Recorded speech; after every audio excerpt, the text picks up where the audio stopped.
Everyone, welcome back to my another blog Koyel's টেক্সটাইলে তোমাদের সবাইকে জানাচ্ছি অনেক অনেক ওয়েলকাম। তো তোমরা সবাই কেমন আছো অবশ্যই কমেন্ট করে জানিও। তো চলো, আজকের ব্লগটা হলো বধূবরণ ব্লগ। তো বধূবরণ ব্লগ কেন হচ্ছে তো তোমাদের সবাইকে একটু পরে জানাচ্ছি। তো দেখো, আমরা হচ্ছে বাড়ির থেকে বেরিয়ে তো কনের বাড়ির ওইখানে এসে পড়েছি। এই কনের বাড়ির ওইখান থেকে তো কনে ওঠানো শেষ, পর্ব শেষ। তো ওরা এখন যাচ্ছে গাড়ি করে, আমরা যাচ্ছি বাস দিয়ে। তো এখন বলছি কেন বধূবরণ ব্লগ বললাম। দেখো, বধূবরণ ব্লগ তার কারণ আছে। কারণ হচ্ছে আমার ভাইয়ের এক্সাম ছিল, তো বাবারও কাজ ছিল অফিসে। তো বাবা চলে গিয়েছিল, মানে বাড়িতে ওই দিন বিয়ের রাত্রে বাড়িতে চলে এসেছিলাম। বাড়িতে চলে আসার পরে আবার বাবা চলে গিয়েছিল কাজে। আর ভাইয়ের হচ্ছে এক্সাম ছিল, ভাই এক্সাম দিয়ে আসছে বাড়িতে। তারপরে হচ্ছে বাবার আসতে একটু লেট হয়ে যায়, যার জন্য বাসি বিয়ের ব্লগটা, মানে বাসি বিয়ে পর্বটা আমরা দেখতে পারিনি। তো ব্লগটাও করা হয়নি। আর হচ্ছে যেটুকু আমি করতে পেরেছি সেটুকুই তোমাদের সাথে শেয়ার করছি। প্লিজ একটু ধৈর্য ধরে দেখো। আর ব্লগগুলো কেমন লাগছে অবশ্যই কমেন্ট সেকশনে জানিয়ে যাবে। এই যে বাসে করে বিজনির থেকে আমি গুয়াহাটি অবধি যাচ্ছি, ভাবো আমার অবস্থাটা কি হয়েছে। মানে সেদিন আমি যে যাচ্ছি, আমি একদম অবিশ্বাসযোগ্য একটা ভাবনায় যাচ্ছি বলতে পারো। তো যাই হোক, ছাড়ো। বাসের মধ্যে অনেক কিছু করে টাইম পাস করছিলাম, একটু কিছু খাচ্ছিলাম আর কি। তারপরে হচ্ছে সবাই মিলে প্ল্যানিং হলো একটা হোটেলে, মানে রেস্টুরেন্টে নামা হলো, যেখানে হচ্ছে চা বা কফি কিছু এরকম নিল সবাই। তো আমার ভাই এখানে চাউমিন নিয়েছে, তো ওর ওখান থেকেও আমি একটু খেয়ে নিলাম। তো দেখো, এখানে আমাদের নবদম্পতি কি সুন্দর কথা বলছে।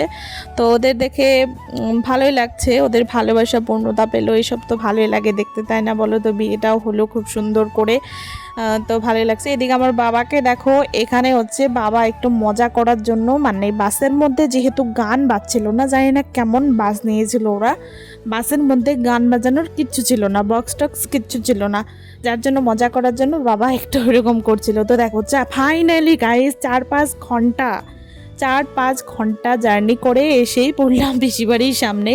তো এখানে বধূবরণ, মানে বরণ করার জন্য সবাই আর কি চালন নিয়ে হাজির আর কি, বরণ ডালা নিয়ে হাজির।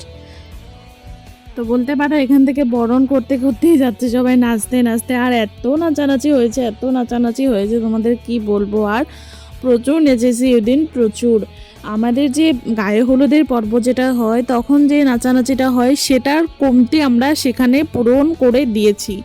এত নাচানাচি করেছি কি বলবো। আর তো দেখো, এদিকে মা বাবা নাচছে, সবাই নাচছিল সবাই। তো কি বলবো, আর সবাই খুব হ্যাপি আর কি, ভালোভাবে যেহেতু বিয়েটা হয়ে গেছে, তো সেটার জন্য খুব হ্যাপি। তো এরপরে রিসেপশনটাও ভালোই হয়ে গেলে সবাই আরও হ্যাপি থাকবে।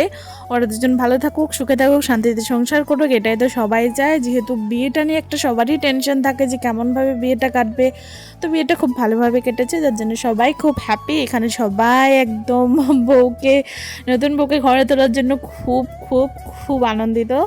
তো দেখো, এখানে হচ্ছে বাজি ফোটাচ্ছিল সবাই মিলে। বাজি ফোটানো হয়ে গেলে দাদা বৌদিকেও মানে ভিতরে নিয়ে গিয়ে বসানো হবে, ওদের ওখানে সবাই মিলে আশীর্বাদ করবে। আশীর্বাদটা কমপ্লিট হওয়ার পরে হচ্ছে ওদের বধূ, মানে নতুন বউর আর কি বধূ বরণ হবে। এই দেখো, আমিও নাচ করছি গাইস, ডান্স করছি।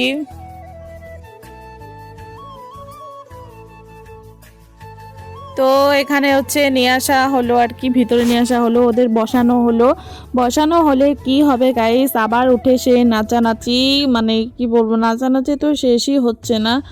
মানে ওরা বসেছে ঠিকই, কিন্তু ওদের উঠিয়ে আবার মানে ডান্সের মধ্যে সামিল করা হয়েছে। যেহেতু আমরাও নাচছিলাম, তো ওদেরকেও নাচাতে আমার লাগছিল আর কি। তো ওরাও উঠে নাচ শুরু করে দিয়েছিল। তো এই আর কি। তো দেখো, অনেক নাচানাচি করে নিয়েছি। এবার হচ্ছে আর শরীর ভালো লাগছিল না, যার জন্য আমি ভিতরে এসে পড়েছি। তো ভিতরে আসার পরে এখন হচ্ছে এই দেখো বধূ বরণ হবে। তো তোমাদের মধ্যে এটাকে কি বলে অবশ্যই বলো। তো আমি জানি না ঠিক এটাকে কি বলে, আমি নাম দিয়ে দিয়েছি বধূ বরণ বলে, ঠিক আছে? তো বরণ করাই বলে, বরণ করে ঘরে তুলে, তো আমি এটাকে বধূ বরণে নাম দিয়ে দিয়েছি। তো এই যে দেখো কি সুন্দর করে আমার পিসি আর আমার তাম্মি মিলে বরণ করছে, আর হচ্ছে মিষ্টি খাইয়ে দিচ্ছে দুজনকেই। তারপরে হচ্ছে আমার ঠাম্মি আর আমরা মিলে গেট ধরেছি। তো আমরা তো গেট ধরতে পারিনি, কোনো অনুষ্ঠানে গেট ধরিনি। তো এখানে হচ্ছে আমরা গেট ধরেছি যে নতুন বউকে আসতে দেব না। তো নতুন বউর কাছে কিছু মানে মানে টাকা চাইছিলাম আর কি, কিছু দাও তারপরে হচ্ছে তোমাকে ঢুকতে দেবো। তো নতুন বউ দিল আর কি, মানে বৌদি আর কি কিছু খুশি হয়ে দিল। তো আমরাও সন্তুষ্ট হয়ে যতটুকু দিয়েছে আমরা সন্তুষ্ট হয়ে ওদের দুজনকেই ভিতরে আসতে দিলাম, কারণ সবারই শরীরটা খুব খারাপ লাগছিল এত দূর জার্নি করে আসার পরে। আর এসব তো ভালোই লাগছিল না, তার মধ্যে এত নাচানাচি। তো আজকের ব্লগটা অবধি রাখলাম, টাটা, দেখা হবে নেক্সট ব্লগে। কেমন লাগলো অবশ্যই কমেন্ট করে জানিও, বাই।